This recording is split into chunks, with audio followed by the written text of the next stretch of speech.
Olá, seja bem-vindo!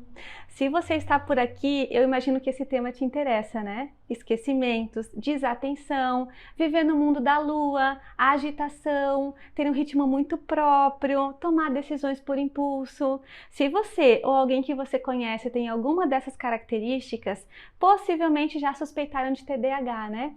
Vem comigo para entender um pouco mais sobre esse assunto.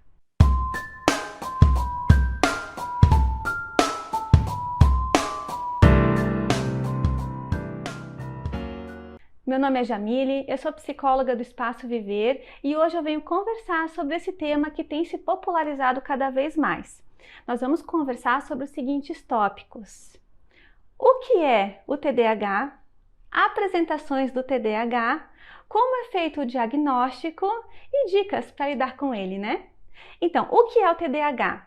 É o transtorno do déficit de atenção e hiperatividade, mais conhecido como TDAH, e é um transtorno neurobiológico, ou seja, acontecem alterações no processo de desenvolvimento do cérebro que começam já na infância e acompanham a pessoa por toda a vida.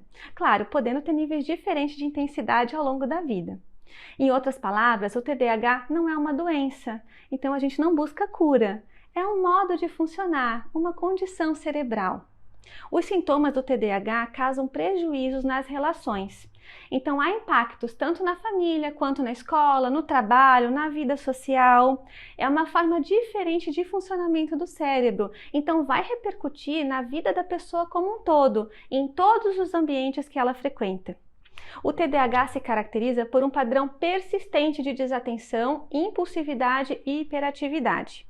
Para a gente conseguir diferenciar as características de personalidade de pessoas que são mais desatentas, hiperativas e impulsivas das que realmente possuem o TDAH, a gente precisa ter em mente que o TDAH é um padrão persistente dessas condições e que geram dificuldades, prejuízos e impactos significativos nas relações. Então vai ter impacto na escola, nas amizades, na família, no trabalho. Também é importante diferenciar o TDAH de uma infância saudável e normal.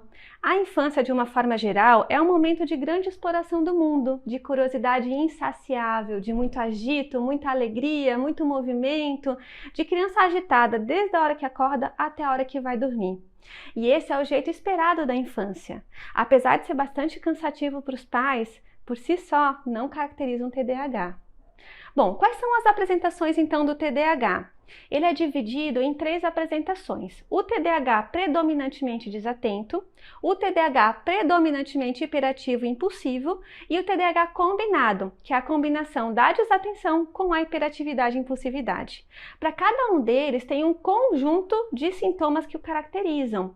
Então, o TDAH predominantemente desatento, ele deixa de prestar atenção a detalhes, tem dificuldades para manter a atenção em tarefas ou atividades lúdicas, parece não ouvir quando lhe dirigem a palavra, tem dificuldade para organizar tarefas, atividades, perde coisas necessárias para essas tarefas, distrai-se muito facilmente por estímulos alheios à tarefa, externos, e também tem esquecimento das tarefas diárias. E a gente tem o TDAH predominantemente hiperativo e impulsivo, ou seja, agita as mãos ou os pés, se remexe na cadeira, corre ou escala muito em demasia, tem dificuldade para brincar ou se envolver silenciosamente em atividades de lazer, está a mil, age como se estivesse a todo vapor, fala muito.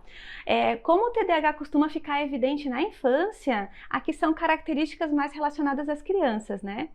E o TDAH combinado, ele precisa ter característica das 2 apresentações que falamos agora, tanto da desatenção quanto da hiperatividade e da impulsividade.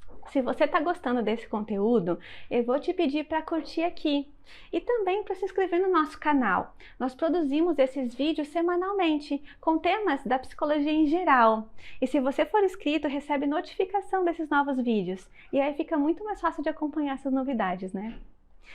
Bom, como é feito então o diagnóstico? O diagnóstico do TDAH é clínico, então não tem exames que identifiquem ele.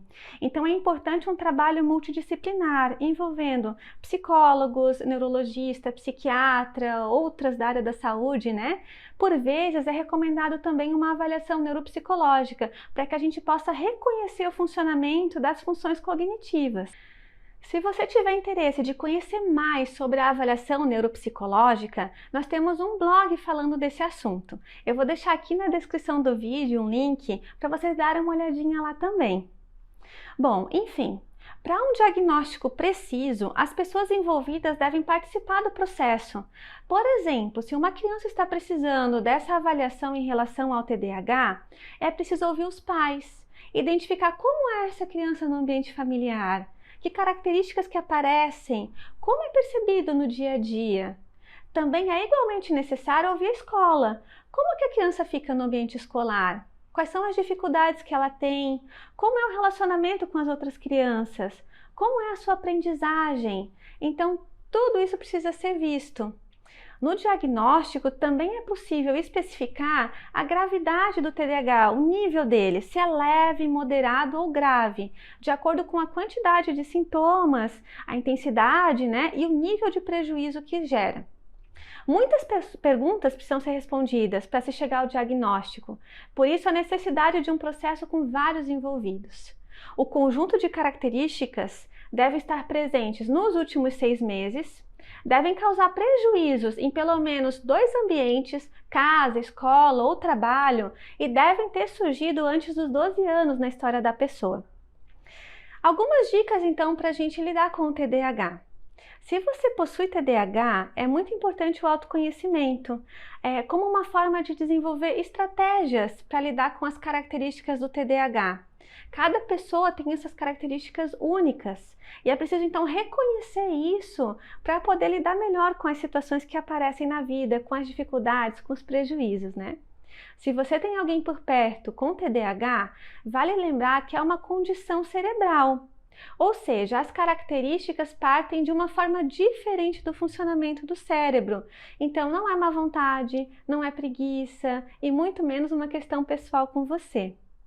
O TDAH é algo que faz parte da pessoa, mas ela é muito mais do que o diagnóstico. Então, não dá para resumir alguém a apenas um aspecto da sua vida.